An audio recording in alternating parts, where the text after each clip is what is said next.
Assalamualaikum warahmatullahi wabarakatuh. Salam pergerakan. Perkenalkan, nama saya Rahyuningsih. Saya dari Rayon Gus Dur, Komisariat UIN Wali Songo, Semarang. Dalam video kali ini saya ingin sedikit menyampaikan materi tentang paradigma PMII. Yang pertama yaitu mengenai pengertian paradigma. Paradigma merupakan cara pandang yang mendasar dari seorang ilmuwan.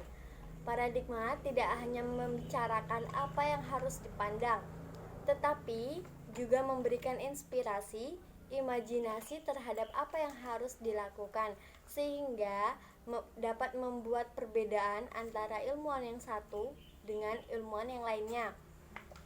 Paradigma merupakan konstelasi teologi, teori, pertanyaan, pendekatan, dan prosedur yang berkembang dalam rangka memahami kondisi sejarah dan keadaan sosial untuk memberikan konsepsi dalam penafsiran realitas sosial. Paradigma merupakan konstelasi dari unsur-unsur yang bersifat metafisik, sistem kepercayaan, filsafat, teori, maupun sosiologi dalam kesatuan kesepakatan tertentu untuk mengakui keberadaan suatu yang baru. Jadi, inti dari pengertian paradigma adalah model atau sebuah pegangan untuk memandu mencapai suatu tujuan. Paradigma juga merupakan pegangan bersama yang dapat dipakai dalam berdialog dengan realitas. Paradigma dapat juga disebut sebagai prinsip-prinsip dasar yang akan dijadikan acuan dalam segenap pluralitas strategis sesuai lokalitas, masalah, dan medan juang. Selanjutnya yang kedua adalah peran paradigma. Dengan paradigma pergerakan diharapkan tidak terjadi dikotomi modal gerakan di dalam PMII, seperti perdebatan yang tidak pernah selesai antara model gerakan jalanan dengan gerakan pemikiran. Gerakan jalanan itu lebih mementingkan pada praksis dengan asumsi percepatan transformasi sosial.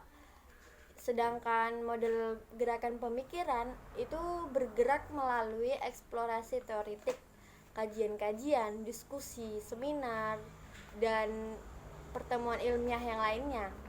Termasuk juga penawaran suatu konsep kepada pihak-pihak yang memegang kebijakan, baik eksekutif, legislatif, maupun yudikatif. Perbedaan antara kedua model tersebut tidak hanya terlihat dalam praksis gerakan, tetapi yang berimplikasi pada objek dan lahan garapan. Apa yang dianggap penting dan perlu oleh gerakan jalanan belum tentu itu dianggap penting dan perlu juga oleh gerakan pemikiran, dan begitu juga sebaliknya.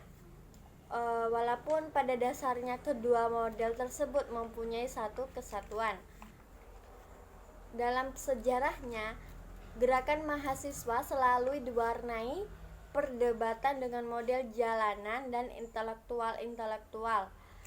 Begitu juga sejarah dengan PMII selalu diwarnai dengan pertentangan yang terinvestasikan dalam gerakan politik struktural dengan gerakan intelektual struktural, dengan gerakan intelektual kultural.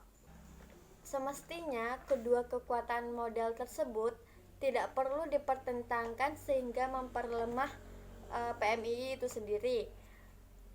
Terus upaya untuk mencari prinsip dasar yang menjadi acuan segenap model gerakan menjadi sangat penting untuk dirumuskan, sehingga pluralitas setinggi apapun dalam model dan strategi gerakan tidak menjadi masalah dan bahkan secara sinergis bisa saling menguatkan dan mendukung.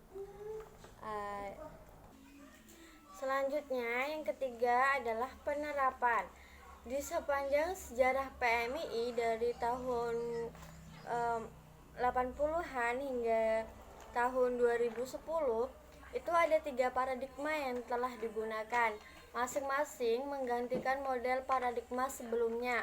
Pergantian paradigma ini mutlak diperlukan sesuai perubahan dengan konteks, yaitu perubahan konteks ruang dan waktu. Ini bersesuaian dengan kaidah taghayyurul ahkami bi taghayyuril azminati wal amkinati, bahwa hukum itu bisa saja berubah sesuai dengan perubahan waktu dan tempat. Nah, jadi ada 3 macam paradigma yang digunakan pada masa saat itu. Yang pertama adalah paradigma arus balik masyarakat pinggiran. Nalar gerak PMII secara teoritik mulai terbangun secara sistematis pada masa kepengurusan Muhaimin Iskandar, yaitu beliau sebagai ketua umum, dan Rusdin Muhammad Nur, yaitu beliau sebagai sekretariat jenderal pada tahun 1994 sampai tahun 1997. Untuk pertama kalinya istilah paradigma yang populer dalam bidang sosiologi digunakan dalam PMII. Paradigma pergerakan dirasa mampu untuk menjawab kegerahan anggota pergerakan dan gerah dengan situasi sosial politik nasional.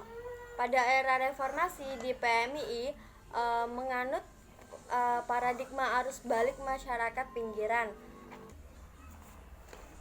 Paradigma ini muncul dikarenakan restrukturisasi yang dilakukan pada masa Orde Baru dan telah menghasilkan format politik baru yang ciri-ciri umumnya tidak jauh berbeda dengan negara-negara kapitalis pinggiran.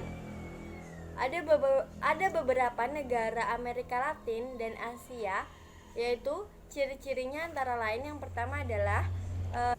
yang pertama yaitu munculnya negara sebagai agen otonom yang perannya kemudian mengatasi masyarakat yang merupakan asal-usul eksistensinya. Dan yang kedua, menonjolnya peran dan fungsi birokrasi dan teknokrasi dalam proses rekayasa sosial, ekonomi, dan politik. Ketiga, semakin terpinggirkannya sektor-sektor populer dalam masyarakat. 4.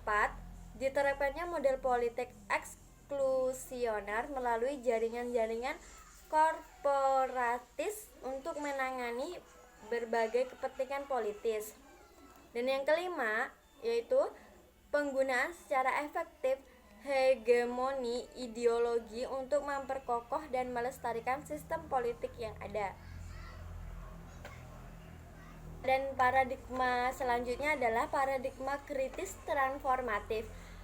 Pada periode sahabat Saiful Bahri Ansori pada tahun 1997 sampai 2000 itu diperkenalkan paradigma kritis transformatif. Pada hakikatnya, prinsip-prinsip dasar paradigma ini tidak jauh berbeda dengan paradigma arus balik. Titik bedanya terletak pada kedalaman teoritik serta pengambilan eksemplar teori kritis mazhab Frankfurt serta kritisme intelektual muslim. Kedua paradigma sebelumnya mendapatkan ujian berat ketika Kiai Haji Abdurrahman Wahid terpilih menjadi Presiden keempat Republik Indonesia pada November 1999. Aktivitas pro-demokrasi mengalami kebingungan antara mendampingi Gus Dur dari jalur ekstraparlementer atau bersikap sebagaimana pada presiden sebelumnya. Mereka bingung ingin mendampingi atau mendukung berdasarkan pada kenyataan bahwa masih banyak unsur-unsur yang memusuhi presiden keempat ini. Pilihan tersebut memunculkan pendapat bahwa aktivis pro-demokrasi telah menanggalkan semangat perlawanannya. PMII pada masa kepengurusan Nusron Wahid pada tahun 2000 sampai 2002 secara tegas terbuka mengambil tempat mendukung demokrasi dan reformasi yang secara konsisten dijalankan oleh Presiden Gus Dur. Yang paradigma yang terakhir yaitu adalah paradigma menggiring arus berbasis realitas. Pada masa kepengurusan sahabat Haryanto Azumi pada tahun 2006 sampai 2008, paradigma pergerakan PMII masih kental dengan nuansa perlawanan frontal baik-baik terhadap negara maupun terhadap kekuatan kapitalis internasional, sehingga ruang taktis strategis dalam kerangka cita-cita gerakan yang berorientasi jangka panjang itu justru tidak memperoleh tempat.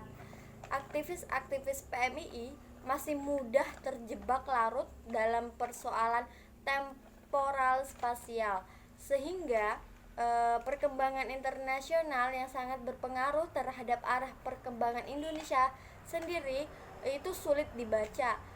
Dalam kalimat lain, dengan energi yang belum seberapa, aktivis PMII sering larut pada impian membendung dominasi negara dan ekspansi neoliberal saat ini juga. Efek besarnya itu upaya strategis untuk mengakumulasikan kekuatan justru masih sedikit dilakukan.